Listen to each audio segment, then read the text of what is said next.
എല്ലാവർക്കും നമസ്കാരം.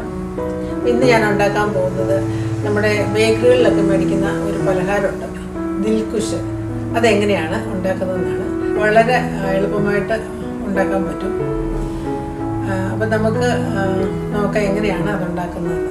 ഞാൻ ഡിസ്ക്രിപ്ഷൻ ബോക്സിൽ കൊടുത്തിരിക്കുന്ന സാധനങ്ങളുടെ ലിസ്റ്റ് 2 ചെറിയ ദിൽഖുഷ് ഉണ്ടാക്കാനുള്ളതാണ്. ഞാനിവിടെ ഒരു 20 സെൻറ്റിമീറ്റർ ഡയമീറ്ററുള്ള 2 ദിൽഖുഷാണ് ഉണ്ടാക്കുന്നത്. അതുകൊണ്ടാണ് ഞാൻ അതിൻ്റെ അളവ് കൊടുത്തിരിക്കുന്നത്. പിന്നെ നമുക്ക് ആവശ്യം ഇങ്ങനത്തെ ഒരു പാത്രം വേണം. ഇത്രയും ഡെപ്തുള്ള ഒരു പാത്രം വേണം. സാധാരണ ഇതിനകത്താണ് ദിൽഖുഷ് ഉണ്ടാക്കുന്നത്. ഇങ്ങനെയുള്ള പാത്രത്തിനകത്താണ് ഉണ്ടാക്കുന്നത്. ഇനിയിപ്പോൾ ഇതില്ലെന്നോർത്തിട്ട് ഉണ്ടാക്കാതൊന്നും ഇരിക്കേണ്ട. ബേക്കിംഗ് ഡിഷിനകത്ത് ഉണ്ടാക്കിയെടുക്കാൻ പറ്റും. അപ്പം നമുക്ക് നോക്കാം എങ്ങനെയാണ് ദിൽഖുഷ് ഉണ്ടാക്കുന്നത്. ദിൽഖുഷ് ഉണ്ടാക്കാനായിട്ട് നമുക്ക് ആദ്യമേ ചെറു ചൂട് പാലിനകത്ത് 1 ടീസ്പൂൺ പഞ്ചസാരയും 1.5 ടീസ്പൂൺ ഈസ്റ്റും ചേർത്ത് നന്നായി മിക്സ് ചെയ്ത് പൊങ്ങാനായിട്ട് വെക്കാം. ഞാനിവിടെ ആക്റ്റീവ് ഡ്രൈ ഈസ്റ്റാണ് എടുത്തിരിക്കുന്നത്. ഒരു 15 മിനിറ്റ് സമയമെടുക്കും. ഇപ്പോൾ ഏകദേശം 15 മിനിറ്റ് കഴിഞ്ഞു. കണ്ടോ, ഇതിപ്പോൾ നന്നായിട്ട് പൊങ്ങി വരാൻ തുടങ്ങിയിട്ടുണ്ട്. ഇനി ഇത് നമുക്ക് നന്നായിട്ടൊന്ന് മിക്സ് ചെയ്തിട്ട് നമുക്കതിലേക്കൊരു മുട്ട പൊട്ടിച്ചൊഴിച്ച് കൊടുക്കാം. പിന്നെ ആവശ്യത്തിന് ഉപ്പും ഒരു 2 ടേബിൾ സ്പൂൺ കുക്കിംഗ് ഓയിലും കൂടെ ചേർത്ത് ഇത് നന്നായിട്ടൊന്ന് ബീറ്റ് ചെയ്തെടുക്കണം. അപ്പോൾ ഇതെല്ലാം കൂടി ഞാൻ നന്നായിട്ട് മിക്സ് ചെയ്തിട്ടുണ്ട്. ഇനി നമുക്കിതിലേക്ക് മൈദ ഇട്ട് കൊടുക്കാം. ഞാൻ 2 കപ്പ് മൈദയുടെ ചേരുവയാണ് ഇപ്പോൾ ഇവിടെ പറഞ്ഞിരിക്കുന്നത്. എനിക്ക് 2 ദിൽഖുഷാണ് ഞാൻ ഉണ്ടാക്കുന്നത്. അതുകൊണ്ടാണ് ഞാൻ 2 കപ്പ് എടുത്തിരിക്കുന്നത്. 2 ചെറിയ ദിൽഖുഷ്. ഇപ്പം നല്ലതായിട്ടിത് കുഴച്ചത് ഈ ഒരു പരുവത്തിൽ നന്നായിട്ടിത് കൈ കൊണ്ട് തന്നെ കുഴച്ച് നമുക്കിതിന് ഇതൊരു ഡബിൾ സൈസ് ആകാനായിട്ട് നമുക്ക് വെക്കാം. ഒരു 1-2 മണിക്കൂർ വെക്കണം. നമുക്കിനി ദിൽഖുഷിൻ്റെ ഫില്ലിംഗ് ഉണ്ടാക്കാം. ഞാനിപ്പോൾ ഇവിടെ ഒരു തേങ്ങ ചിരവിതാണ് എടുത്തിരിക്കുന്നത്, ഒരു ചെറിയ തേങ്ങ. പിന്നെ അതിലേക്ക് കുറച്ച് നട്ട്സ്, ചെറി, ടൂട്ടി-ഫ്രൂട്ടി, 2 ഡേറ്റ്സ് മുറിച്ചത്, പിന്നെ കിസ്മിസും. പിന്നെ ഞാൻ ഇച്ചിരി നെയ്യും കൂടി ഒഴിച്ചു കൊടുക്കുന്നുണ്ട്. നെയ്യ് ഒഴിക്കുകയാണെങ്കിൽ നല്ലൊരു ഫ്ലേവർ കിട്ടും. നെയ്യ് ഒഴിച്ച് മിക്സ് ആക്കിയതിന് ശേഷം നമുക്കൊരു 2 ടേബിൾ സ്പൂൺ പഞ്ചസാര ഇട്ട് കൊടുക്കാം. എന്നിട്ട് നന്നായിട്ട് ഇളക്കിയെടുക്കുക. ഇനി നമുക്ക് ഒരു അല്പം ഏലക്ക പൊടിച്ചതും കൂടെ ചേർക്കാം. നല്ലൊരു ഫ്ലേവർ ആയിരിക്കും. ഇത്രയും സാധനങ്ങളാണ് നമുക്കിതിന് വേണ്ടത്.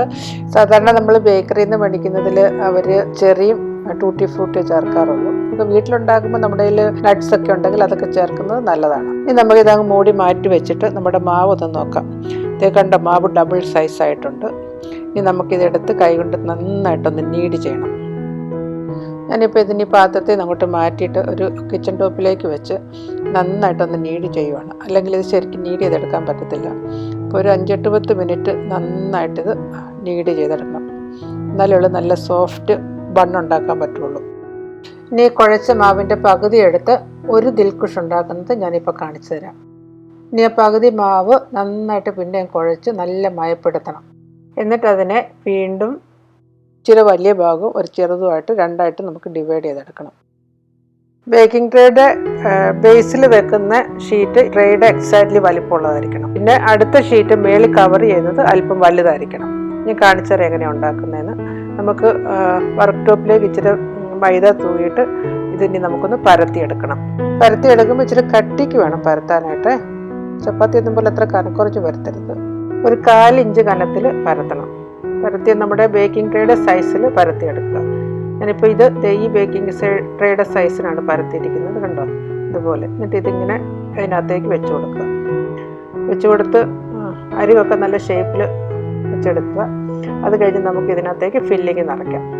ഫില്ലിംഗ് ഒക്കെ അവനവൻ്റെ ഇഷ്ടത്തിന് നിറച്ചോണം. ഏറെ വെച്ച് കഴിഞ്ഞാലൊന്നും ഒരു കുഴപ്പമില്ല. ഇനി നമുക്കിതിൻ്റെ മേളിലത്തെ കവറും കൂടെ പരത്തിയെടുക്കാം. ബാക്കി വെച്ചിരിക്കുന്ന മാവ് കൊണ്ട് മുമ്പേ പരത്തിയ പോലെ തന്നെ ഇച്ചിരി കൂടെ വലിപ്പത്തിൽ പരത്തണം. നല്ലുള്ള കവർ ചെയ്യാൻ പറ്റുള്ളൂ. ശരിക്കും റൗണ്ട് കിട്ടിയില്ല, ഇതുപോലെ ഒരു പ്ലേറ്റിൻ്റെ സഹായത്തോടെ പരത്തിയിട്ട് മുറിച്ചെടുക്കാനും പറ്റും. പിന്നെ ഫില്ലിങ് വെക്കുമ്പോഴത്തേക്ക് ശ്രദ്ധിച്ചോണം, അരികിൽ വെക്കരുത്, നടുക്കായിട്ട് വെക്കണം. എന്നിട്ട് അരികിൽ ഇതുപോലെ ഇച്ചിരി പാല് നമുക്ക് ഒന്ന് ബ്രഷ് ചെയ്ത് കൊടുക്കാം. എന്നാലേ ഉള്ളൂ ഈ മേളിലത്തെ കവറിലേക്ക് നന്നായിട്ട് നമുക്ക് പ്രസ് ചെയ്ത് വെക്കാൻ പറ്റുള്ളൂ. അങ്ങനെ നന്നായിട്ട് പ്രസ് ചെയ്തില്ലെങ്കിൽ ബേക്ക് ചെയ്ത് വരുമ്പോൾ അത് തുറന്നു പോകും. അപ്പോൾ ആ സീലിങ്ങിന് വേണ്ടിയാണ് നമ്മൾ പാല് പുരട്ടി കൊടുക്കുന്നത്.